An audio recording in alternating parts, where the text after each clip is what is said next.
Olá, bora conversar sobre o florescer, esse princípio que eu acho bastante fascinante e que está presente em toda a natureza, não é verdade? Então, no exemplo de uma rosa para florescer, do que é que ela precisa? Pensa aí.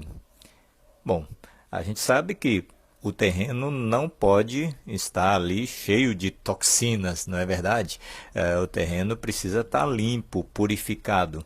Mas você há de concordar comigo que não é suficiente o fato de o terreno estar purificado, estar ausente de toxinas. O que é que precisa mais? Precisa do sol, precisa da água, da umidade. E no terreno ali, claro, você precisa preparar a terra, precisa adubar a terra para que a rosa possa florescer. Esse princípio pode se aplicar também na nossa vida.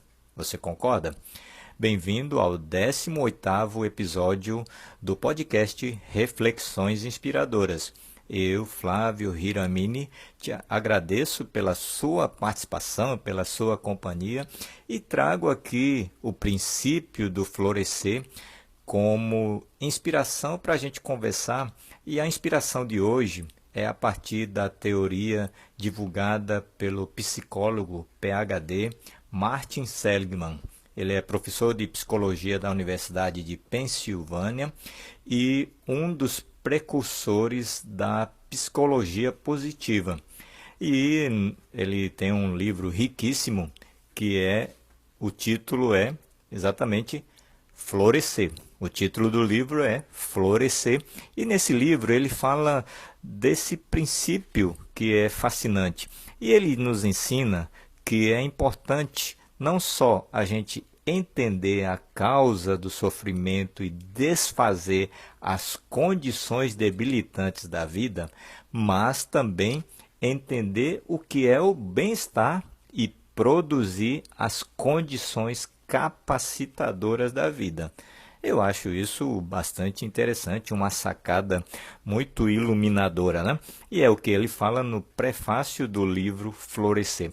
Então, habitualmente se busca retirar os sofrimentos, e claro, existe um grande mérito nisso, mas ele traz lá no conteúdo do livro, numa certa passagem, ele diz: eu cultivo rosas e sei que não é suficiente o terreno estar purificado. É necessário você colocar ingredientes, você colocar nutrientes para que o terreno possa permitir o florescimento das rosas. Então, é esse paralelo que ele traz como uma contribuição muito importante para o bem-estar, para a emoção positiva, para a psicologia positiva. Então, uma coisa, segundo o Martin Seligman, um lado da moeda é você entender o sofrimento e procurar eliminar as condições que estão debilitando a vida.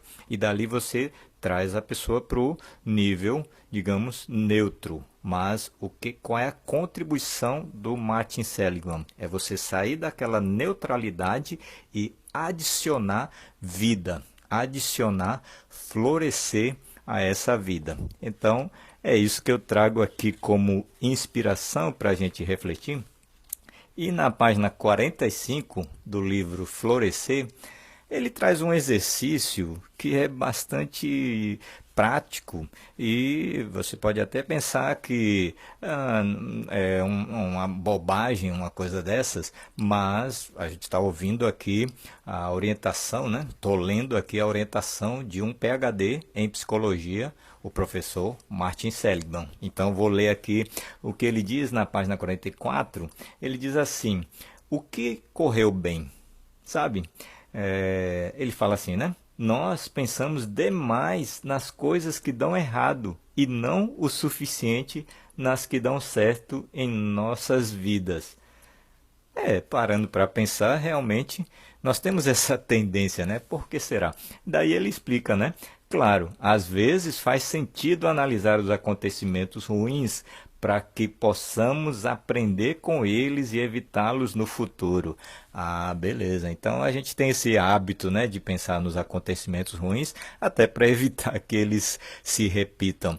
E aí no livro aqui ele conta que, na verdade, isso fez parte do processo natural da humanidade, né? Então é um processo de resiliência e pela própria sobrevivência foi necessário analisar todos os cenários difíceis, catastróficos, para que a humanidade pudesse sobreviver. Mas exatamente por esse hábito, então a gente está acostumado a ficar pensando nas coisas ruins. E aí ele diz assim, né, que quando a gente tem esse hábito, ele diz assim: pior ainda, esse foco nos acontecimentos negativos nos predispõe à ansiedade e à depressão. E aí ele traz então a sua contribuição. Ele diz: uma forma de evitar que isso aconteça é começar a pensar e saborear o que correu bem. E aí eu te proponho aqui, com base no que o professor Martin Seligman está trazendo aqui, né? Então, o que correu bem? Se você pensar no dia de hoje, se você está concluindo o dia, o que é que correu bem no dia de hoje? Não enumere somente as coisas que deram errado. Enumere também as coisas que deram certo. O que é que aconteceu de bom? Então, o professor Martin Seligman fala, em síntese, para criar um hábito de pelo menos registrar ou num papel, num diário ou no computador, mas é preciso que você registre para poder criar esse hábito de escrever pelo menos 3 coisas que correram bem. E também você escrever ao lado o porquê. E essas 3 coisas não precisam ser necessariamente algo extraordinário, uma meta gigantesca que você conquistou. E sim, podem ser coisas corriqueiras do seu dia a dia, mas que registraram aí, que merecem registro de como uma coisa que realmente ocorreu de forma positiva. E ao colocar isso, escreva também ao lado o que aconteceu para que isso tivesse tido um resultado positivo. Da mesma forma, não precisa ser nada extraordinário, e sim coisas mesmo, causas do seu próprio dia a dia, mas isso vai permitir que você registre aí no diário da sua memória, ou no seu computador, ou no diário de papel, você registre 3 coisas boas que aconteceram e por que essas coisas boas aconteceram. E ele pede para você, pelo menos durante uma semana, você persistir nesse exercício. Ele diz assim: a princípio, o registro dos acontecimentos positivos em sua vida pode parecer esquisito, mas, por favor, faça-o por uma semana.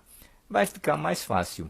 A probabilidade é que daqui a 6 meses você esteja menos deprimido, mais feliz e viciado nesse exercício, no exercício de registrar o que correu bem, o que ele também chama de as 3 bênçãos.